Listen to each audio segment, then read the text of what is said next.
4장 1절부터 9절까지 교독하겠습니다. 그러므로 나의 사랑하고 사모하는 형제들, 나의 기쁨이요 면류관인 사랑하는 자들아, 이와 같이 주 안에 서라. 내가 형제를 원하고 성경을 원하니 구원에서 받은 마음을 이루라. 또 참으로 나와 멍에를 같이 한 자 네게 구하노니, 복음에 나와 함께 힘쓰던 저 부녀들을 돕고, 또한 글레멘트와 그 외에 나의 동역자들을 도우라. 그 이름들이 생명책에 있느니라. 주 안에서 항상 기뻐하라. 내가 다시 말하노니 기뻐하라. 너희 관용을 모든 사람에게 알게 하라. 주께서 가까우시니라.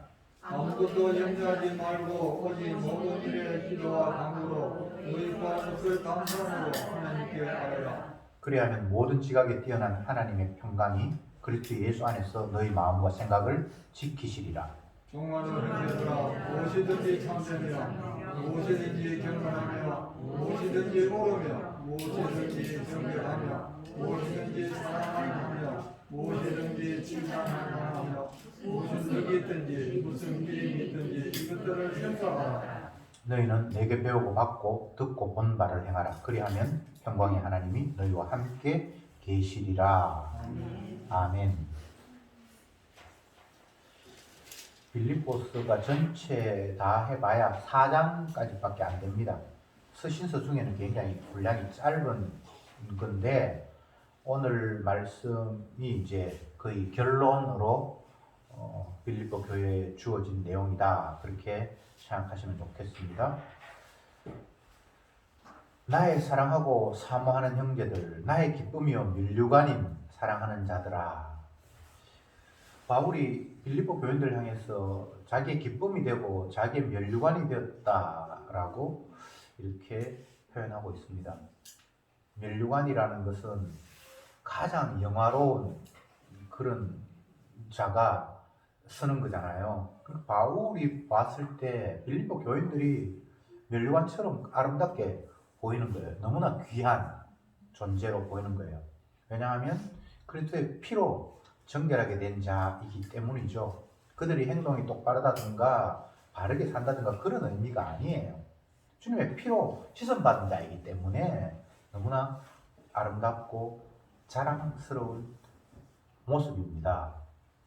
주 안에 서라, 이렇게 첫 번째 권면이 시작이 됩니다. 주 안. 이 세상에서는 주 안이라는 말이 안 되는 소리죠, 그죠? 주님이 이미 십자가에 못 박혀 죽으셨는데 주 안에 서라, 이게 도대체 무슨 말이냐 말이죠. 주 안이라는 공간을 여러분 몇 평쯤 된다고 생각을 합니까? 이게 사실은 추상적인 개념이에요. 성전 안에 살아라, 성전 주위에 있으라, 이건 말이 되는데 주 안에라고 이렇게 이야기를 했죠. 그러니까 이게 은혜가 아니면 도저히 용납할 수 없는 개념들입니다. 제가 성경 공부 시간에도 말씀을 드렸습니다만, 우리는 죄인입니다. 주님이 그렇게 만들어 놓으셨습니다. 그리고 하나님이 아들을 보내셔서 그분을 죄 용서하시는 분으로 보내셨고, 그걸 통해서 만왕의 왕, 만유의 주로 삼으셨습니다. 죄인과 죄 용서하신 분의 만남, 이게 주 안입니다. 다른 공간이 없습니다. 주 안에 서라, 이 말은 네가 죄인이니까 죄 용서하시는 주님 아니면 너는 가망성이 없어. 그 관계성 안에 있어야 해. 이건 너무나 당연한 이야기죠. 로마서 8장 1절에는 그리스도 예수 안에 있는 자에게는 결코 정죄함이 없다, 그것도 예수 안이라고 얘기했죠, 그죠? 이런 추상적인 개념은 어떤 땅, 어떤 지역, 미국에 가면 어느 사막 어디에 가면 거기가 노아의 방주처럼 구원 얻을 지역이다라고 그렇게 사기치는 목사가 있다고 그러는데, 이 땅에서 공간으로 주 안은 없습니다. 예수 안은 없습니다. 십자가 용서가 있는, 죄인인 내가 죄 용서하시는 십자가의 피와 만날 때 그것을 주 안이라고 하고 그것을 예수 안이라고 이야기를 했습니다. 그리고 그 안에 있을 때는 정죄함이 당연히 없죠. 주님이 내 죄를 다 가져가 버렸는데, 마치 6월절 날 어린 양의 피가 문설주에 발리고 그 안에 있는 자에게는 죽음의 사자가 넘어가리라.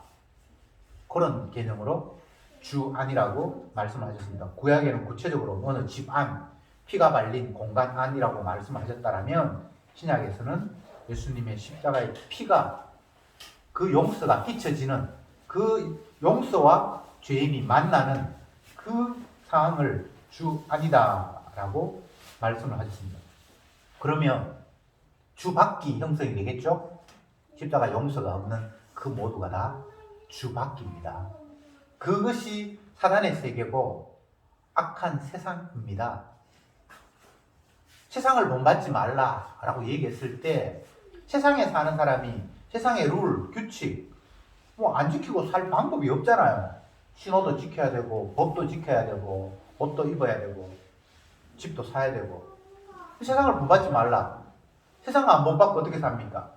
흑에서는 세상의 개념, 그런 개념이 아니라 주밖이라는 개념, 용서가 없는 그 세상을 주밖이라고 합니다. 그걸 세상이라고 이야기합니다. 예수 그리스도 안이 아니죠, 그죠? 그런 식으로 우리는 살 수가 없는 거잖아요. 용서가 이미 쏟아부어졌는데, 그래서 용서가 이미 쏟아부어졌으니까 지잘난 척 하는 게 아니죠. 자기가 죄인이라고 고백하죠. 바울이, 다윗이, 엘리야가, 미사야가 특별히 우리보다 더 악한 사람이라서 자기 자신을 죄인이라고 자꾸 이야기합니까? 아니에요. 우리보다 훨씬 더 잘 살았을 거예요.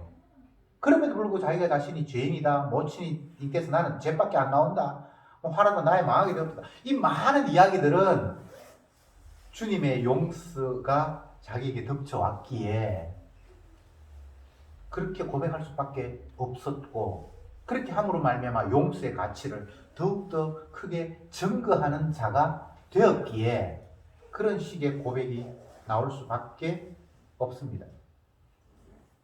구약 전체는 성전, 더 범위를 좁히면 언약궤라는 형상을 통해서 모든 것을 다 설명을 했습니다. 구약은 제사, 이스라엘은 제사 지내는 민족. 다시 말씀드립니다. 구약은 제사라는 형태를 통해서 하나님이 복음을 설명하셨습니다. 그 제사라는 형태를 더 좁히면 언약궤라는 것으로 모든 것들을 다 설명하셨습니다. 언약궤는 무엇입니까? 언약이 있는 상자입니다. 그 언약의 상자는 어떤 역할을 합니까? 언약의 상자 안에 무엇이 들어있습니까? 인간의 죄악.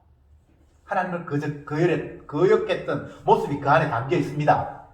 그런데 그 언약의 상자 안에 인간의 죄가 담겨 있고 그 죄를 덮는 뚜껑입니까? 이 있습니다. 그것은 주님이 시은좌라고 이름을 붙여주셨습니다. 은혜가 베풀어지는 자리, 시은좌. 거기는 날마다 피가 뿌려지고 그렇게 해서 용서되었다라는 사실을 확인하는 상황입니다. 다시 생각해 보세요. 주님의 언약은 인간의 죄가 그 안에 담겨 있고 그 죄를 피가 흘려서 딱 덮어버렸어요. 이게 주님이 우리를 대우하시는 모습입니다. 요 언약궤 안, 우리는 죄인이고 죄를 덮으시고 용서하시는 피가 있는 이런 꽉 눌림, 이런 구도가 예수 안입니다. 그러면 그 용서가 있는, 우리가 죄인인데 용서가 덮는 이 공간 말고는 이건 주밖입니다. 오늘날 세상이 다 주밖이잖아요. 내가 죄인이었어. 주님의 피로 나를 덮었다. 용서하셨다라는 이 개념이 없으면 그건 다 주밖에. 그것이 저주가 떨어지는 공간입니다. 내가 뭔가를 어떤 행동을 해서 이렇게 하면 내가 저주받지. 이렇게 하다가 내가 큰일 나지. 우리의 행동에 따라 저주가 내리는 것이 아니라 죄인인 내가 주님의 용서가 덮여지는 그런 상황이 아닌 것이 다 저주입니다. 행동 잘못해서 저주받는 게 아니에요. 행동 똑바로 하는 사람 아무도 없습니다. 언약궤 안에 무엇이 들어있다고요? 죄의 증거들이 그대로 남겨 있습니다. 그래서 구원은 죄인이 용서받았기 때문에 구원이 일어나지, 행동 똑바로 해서 구원을 받는다든지 천국 간다든지 복 받는다든지 그런 개념은 성경에 없고 그건 마귀가 심어준 개념이에요. 행동 똑바로 해. 행동 똑바로 해라는 것이 율법의 의미가 아니라 너희들은 행동 똑바로 못했기 때문에 죄인 될 수밖에 없다는 것이 율법의 이야기입니다. 자꾸 율법을 거론하면서 봐라 하라 그랬잖아. 하라고 하면 복 받는다고 했잖아. 그렇게 했죠. 그리고 또 뭐라고 했습니까?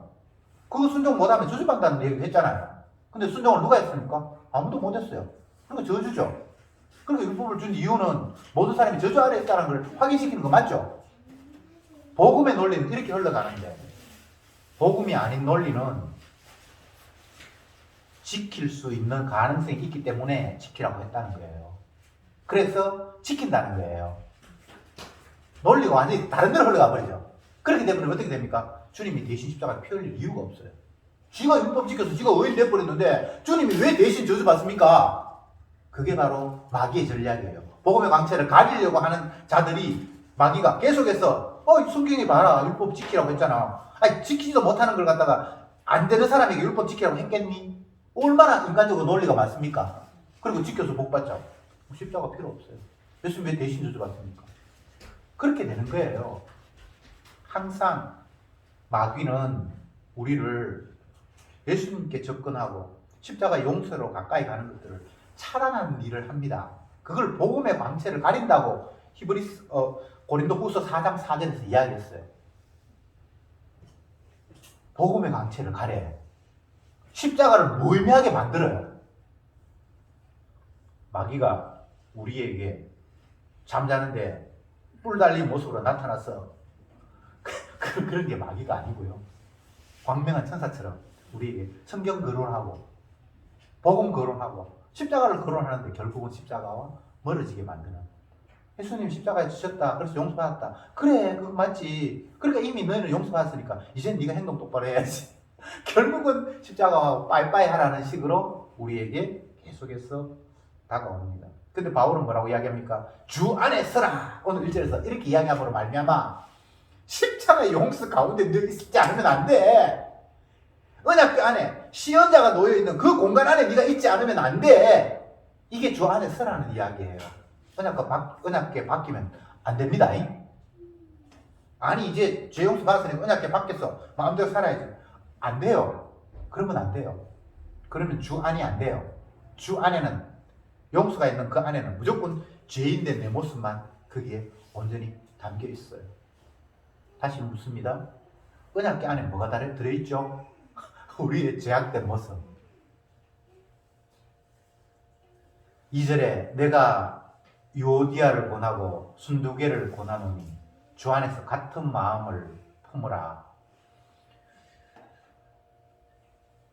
유오디아와 순두개는 다 빌립보 지역에 사는 성도들입니다. 여성 성도들인데 이 사람들이 서로 마음이 달라서 다툼이 일어났던가 봅니다. 그래서 같은 마음을 품으라 이렇게 바울이 권하고 있습니다. 은혜 안에 있으면 다 하나가 되면 좋겠는데 생각이 다를 수 있어요. 그래서 교회 안에서 A라는 사람의 주장과 B라는 사람의 주장이 달라서 이건 십자가를 부정하고 인정하고 그 문제가 아니고 다른 차원에서 서로 분쟁이 일어나고 다툼이 일어날 수도 있습니다. 그래서 바울은 그 사실을 듣고 같은 마음을 품으라 이렇게 이야기를 하고 또 참으로 나와 멍에를 같이 한 자 니게 구하노니 복음에 나와 함께 힘쓰는 저 부녀들 여기는 유오디아와 순두개 부녀들 여집사님들이라고 시작하면 됩니다.를 돕고 또한 클레멘트와 그 외에 나의 동력자들을 도우라. 그 이름들이 생명책에 있느니라. 바울은 이들을 이미 신앙인으로 간주했습니다. 다투고 뭐 그런 건 있는데 그들은 다 십자가 복음을 인정하고 주님 복음 안에 있는 사람이기 때문에 의견이 달라서 서로 다툰다 할지라도 다 생명책에 있는 자야. 그들을 이방인 취급하면 안 돼. 라고 이야기를 하고 있습니다. 바울 자신도 전도 여행을 다니면서 누굽니까? 서로 다투고 싸웠습니다. 예? 아니요. 바울이 2차 전도 여행에서 마가를 데려갈까 말까 해서 예? 갑자기 생각이 났는데. 바울과 시라. 바나바입니까? 바울과 바나바입니까? 어쨌든 갑자기 생각이 안 나는데 한 사람은 마가를 데리고 전도를 떠나고 아볼로입니까? 아니요. 아닙니까? 바울은 아닙니다. 그렇게 했을 때에 자기는 자기의 뜻만이 옳다고 처음에는 생각했겠죠. 심히 다투었다라고 성경에 나 있는 거 보니까 그런데 나중에 보니까 결국은 다 주님의 뜻이 있어서 한 사람은 이 사람을 데리고 저리로 가고 한 사람은 저리로 가고 결국은 하나가 되잖아요. 그런 것처럼 예? 바나바입니까? 예, 죄송합니다. 제가 바울과 바나바가 복음 전한다라는 그 한 가지 목적, 주님의 영광을 위해서 일함에도 불구하고 누구를 데리고 갈까 말까라는 그것 때문에 심히 다투어서 서로 헤어져서 다른 지역으로 복음을 전했다. 그 당시에 보면 자기 스스로만 나는 내 생각은 옳은데 저 사람은 틀리라고 생각했을지도 모르겠죠.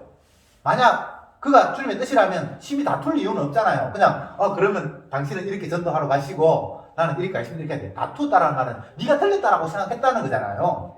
서로 그랬는데 나중에 보니까 그게 아니었다라는 사실이 깨달아지죠. 우리는 은혜를 받았다 한들 십자가의 복음을 믿는다 한들 늘 우리에게는 내 중심인 죄성이 올라오기에 나와 생각이 다르고 또 다른 식으로 생각하는 그걸 향해서 틀렸다고 지적할 수도 얼마든지 있습니다. 오늘 이 빌립보 4장 2절에 나오는 유오디아를 권하고 순두개를 권하노니 주 안에서 같은 마음을 품어라. 이런 표현들이 참 실제적으로 유익한 거예요. 교회 안에서 얼마든지 이런 일이 있을 수 있다는 거예요. 그래서 결코 그들이 다른 사람이다 생각하지 말라. 다 생명책에 이름이 있는 자들이다. 바울이 그렇게 이야기를 합니다. 생명책이라는 말이 성경에는 몇 군데 나오는데 마지막 요한계시를 보면 누구든지 생명책에 기록되지 못한 자는 불못에 던지우리라 이렇게 돼 있어요. 요한계시록은 이제 계시록의 끝이잖아요. 모든 걸 다 총 결론 짓는 이야기잖아요. 그 가운데 이제 22장까지 있는데 20장에 이 말이 나와요. 생명책 이름이 기록되지 않은 사람은 그냥 다 멸망이고 지옥이다.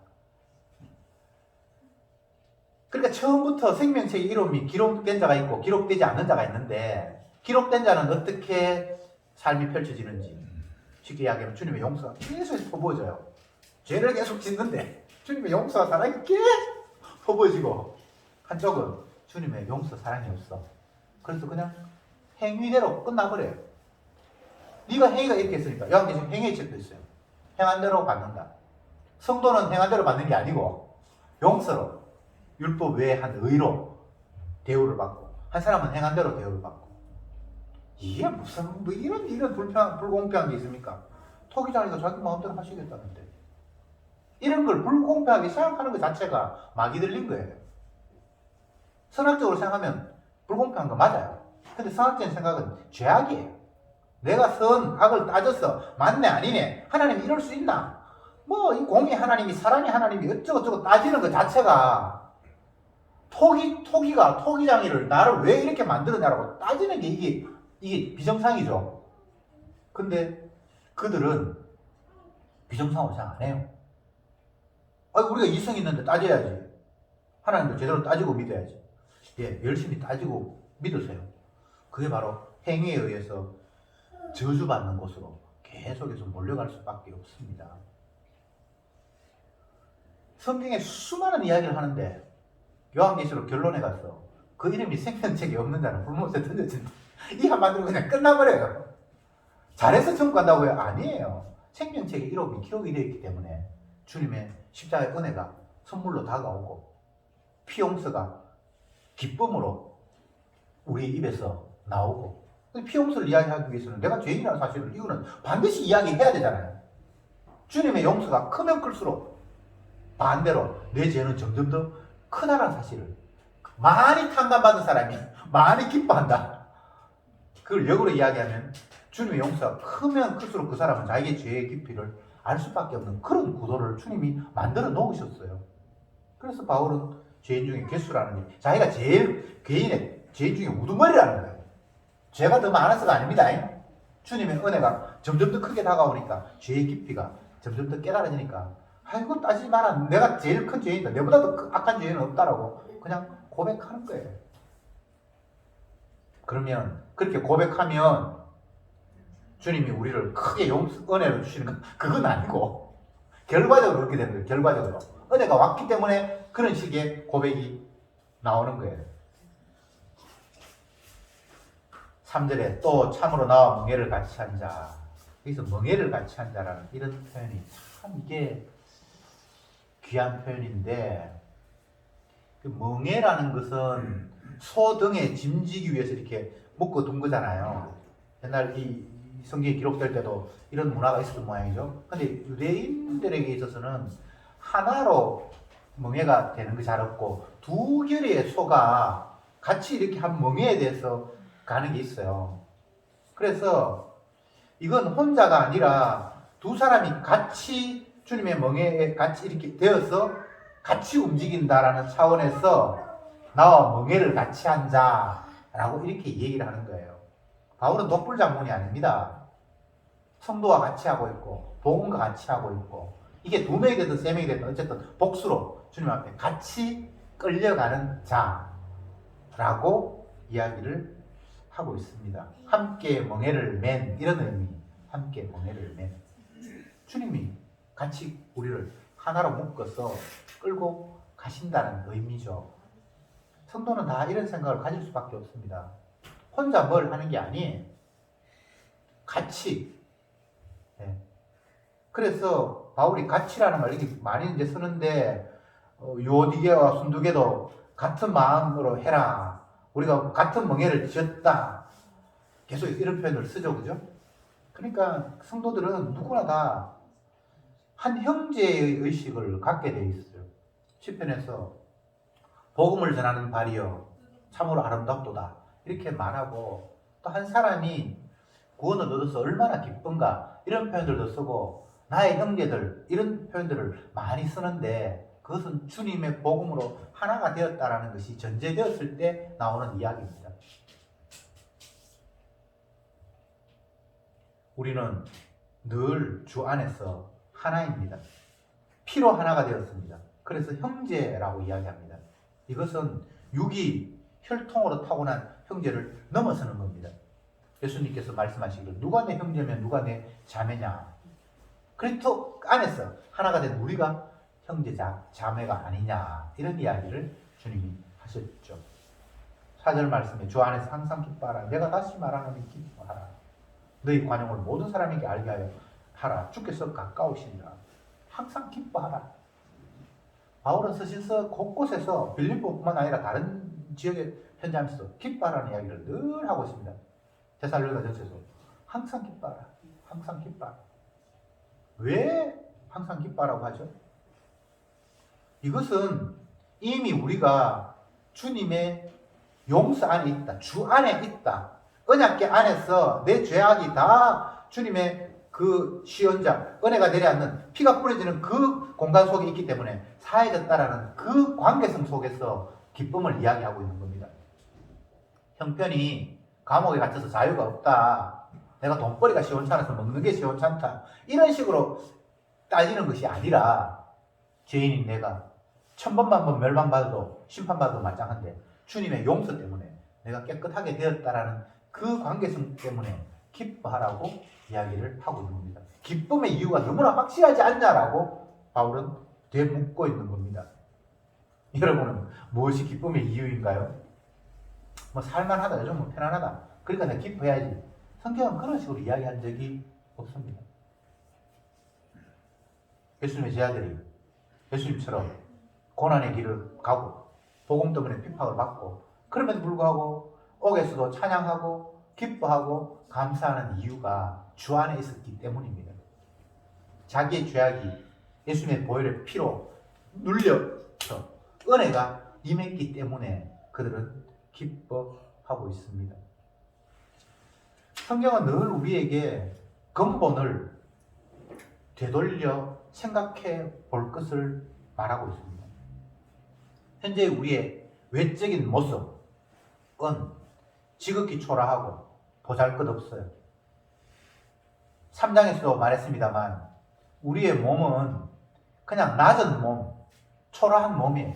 근데 주님 앞에서 영화롭게 될 것이다라고 말씀을 하셨고, 그러니까 우리는 그 주님의 약속을 받아들이니까 기쁨이고 찬송이고 감사가 끊일 수 없다, 이렇게 말합니다. 그러니까 이런 상태가 됐으니까 너희 관용을 모든 사람에게 알게 하라. 여기서는 이미 용서받은 그 넉넉함을 가지고 형제를 대하라는 거죠. 그게 관용이죠. 그냥 네 봐줄게. 아이고 네가 뭐 철이 없으니까 내가 봐줄게. 이런, 나는 더 대단하고 너는 모자라니까 내가 너 포용할게, 이런 개념이 아닙니다. 주님의 용서를 이미 받은 모습으로 모든 것들을 다 대하니까 그 넉넉함이 있는 거죠. 뭐 내 거 누가 좀 빼앗았다, 아이고 그거 뭐 그거까지 그거 뭐, 왜? 그게 안 아깝다는 이야기가 아니라 더 큰 것을 생각해 보니까 그거 뭐 별거 아니라는 거예요.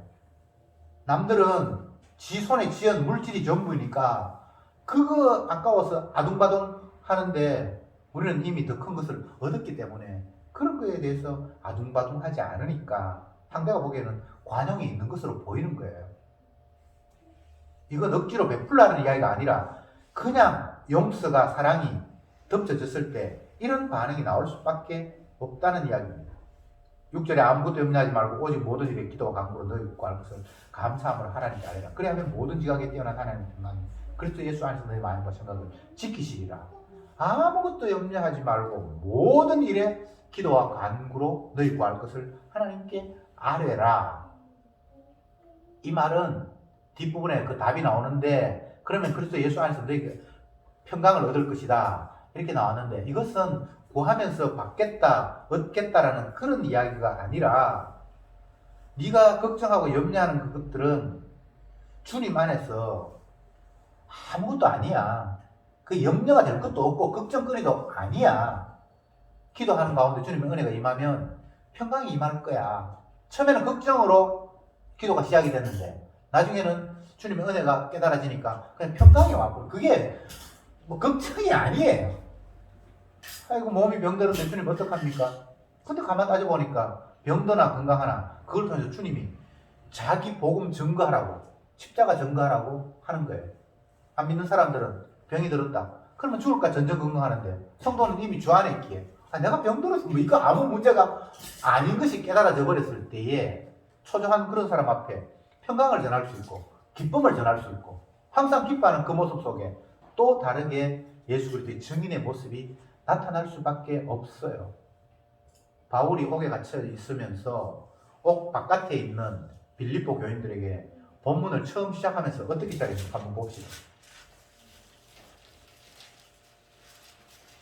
그리스도 예수의 종 바울과 디모데는 그리스도 예수 안에서 빌립보에 사는 모든 성도 또는 감독들과 집사에게 편지하노니, 하나님은 우리 아버지와 주 예수 그리스도의 은혜와 평강이 너희에게 있을지어다.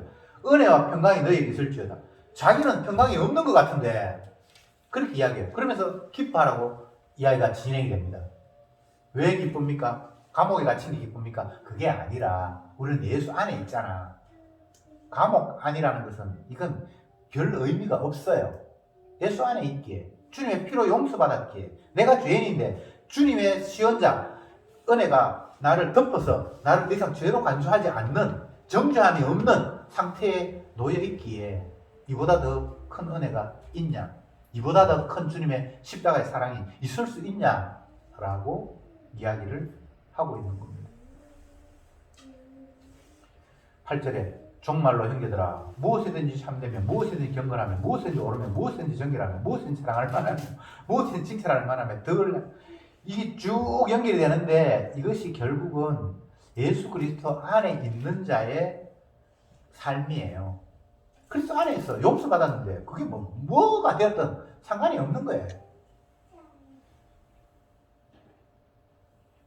풍부에 처할 줄도 알고 빈곤에 처할 줄도 알고 상관이 없어요. 왜? 주님이 자기 복음 전하기 위해서 나를 이끌어가는 과정에서 내가 지금 현재 그 위치에 있기 때문에, 주님 앞에 끌려가는 삶을 살고 있기 때문에, 내가 원치 않는 곳으로 띠뛰고 끌려가는 삶을 살고 있기 때문에 모든 게 다 예스예요. 노가 없어요. 이건 안 되는데요 라는 것이 있을 수가 없습니다. 9절 말씀, 너희는 내게 배우고 받고 듣고 본 바를 행하라. 그리하면 평강의 하나님 너희와 함께 하시리니. 바울에게서 배우고 들은 바들을 온전히 행하라, 온전히 믿어라. 이것은 다른 복음을 거부하는 이야기입니다. 내가 전한 복음 외에 다른 복음은 없다. 십자가 외에 죄인에게 다른 기쁜 소식이라는 것은 결코 있을 수 없다. 어떤 사람은 율법을 지켜야 된다. 손 할례당이 어쩌고, 할례는 기본적으로 해야 된다. 안식일이 어쩌다. 그거 다 다른 복음이야. 내가 너에게 전한 것 이거 외에 다른 것들은 결코 용납해서는 안 돼 라고 이야기를 합니다. 굉장히 배타적인 것으로 들리죠. 근데 복음은 배타적이에요. 십자가 외에 다른 은혜는 없다는 겁니다. 바울이 내 말만 맞다라는 것이 아니라 바울은 오로지 십자가가 전부다라고 이야기하는데 그것 외에 다른 복음은 세상에 있을 수가 없다는 거예요. 예수님은 십자가 지심으로 주가 되셨고 그것을 통해서 영광을 받는데 피 흘림이 없으면 용서도 없고 예수님이 죄를 담당하시는 것 거기에만 너희들이 죄가 용서함이 있지 다른 식의 복음은 없다는 거예요. 갈라디아 1장에서도 우리가 너희에게 전한 복음 외에 다른 복음을 전하는 자는 저주를 받을지다 이렇게 이야기했어요. 굉장히 배타적으로 이야기했죠. 배타적인 게 아니고 그것만이 복음이라는 거예요. 죄인에게 죄 용서하신다. 그 죄 용서의 방법이 내가 열심히 기도해서 해결해서 죄 용서한다. 아니요. 예수님이 십자가에서 담당하심으로 죄 용서가 있는 거예요. 그것 외에 다른 건 복음이 아니라는 거예요. 죄인들에게 죄 용서라는 소식 외에 다른 복음은 없죠. 그리고 그 죄 용서는 하나님의 아들이 우리의 죄를 담당하셔서 십자가에 피 흘린 것 외에 다른 식의 복음은 없어요. 그래서 이 사실을 베드로는 예수 그리스도의 피를 증거하기 위해서 부름받은 너희들 이렇게 이야기를 하고 있어요. 핏뿌림을 위하여 선택받은 너희들, 성도들을 향해서 주님의 핏뿌림이 얼마나 대단한가를 보여주기 위해서 용서받은 자들아. 그러니까 그 이야기 속에는 나는 주님의 피 용서 외에는 아무것도 의미가 없다는 거예요. 내가 살아가는 이유도 주님께서 나를 오늘도 살려주신 이유도 주님이 자기 피를 뿌려서 자기 피를 드러내고 자기 사랑을 돋보이게 하기 위해서 내가 아직도 살아있으니까 결국 나는 죄인이라고 이야기할 수밖에 없어요. 베드로가 자기 자신을 초라한 자로 생각해요. 자기 자신은. 네. 뭐 바울도 물론 그렇지만 베드로도 나는 초라한 자다. 아무것도 아니다. 복음서에서는 베드로를 예수님을 3번이나 부인한 자로 그렇게 이야기를 하고 있어요.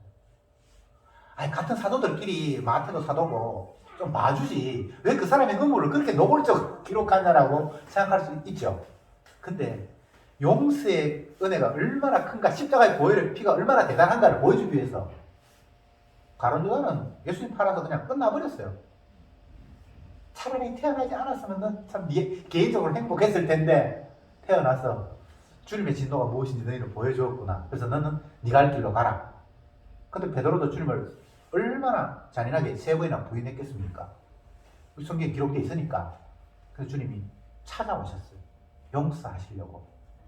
이것 외에 다른 방법은 없어요. 왜 찾아왔는가? 그렇게 물으면 생명책 이름이 기록이 되어 있기 때문에 아버지께서 내게 맡긴 생명을 내가 하나도 잃어버리지 않고 다 건져내야 되기 때문에 끝까지 찾아가서 용서의 피를 뿌리는 거예요. 그래서 베드로는 피 뿌림을 위해서 선택받은 자, 자기 자신을 그렇게 규정하는 겁니다. 기도합시다. 주님, 복음과 마귀는 너무나 반대 이야기를 합니다. 주님은 오로지 우리를 자기의 사랑의 희생, 피의 공로가 얼마나 대단한가를 보여주기 위해서 우리를 끌고 다니신다고 이야기하는데 사단은 이제 용서받았으니까 떳떳하게 살고 당당하게 살으라고 십자가와 결별할 것을 요구하고 있습니다. 주여, 저들의 자리는 영원히 용서 안의 자리, 내가 죄인이지만 주님이 죄 용서하시는 그 관계성 속에만 있다는 사실을 한순간도 잊지 말게 하옵소서. 그 자리가 바로 핏부림을 위해서 주님의 십자가의 사랑을 높이 드러내는 자리라는 사실을 한순간도 잊지 않기를 원합니다. 주님의 그 사랑 앞에 내가 얼마나 큰 죄인이라는 것이 날마다 깨달아지면서 주님의 그 십자가만 노래하는 저들이 되게 하옵소서. 예수님의 이름으로 기도드리옵나이다.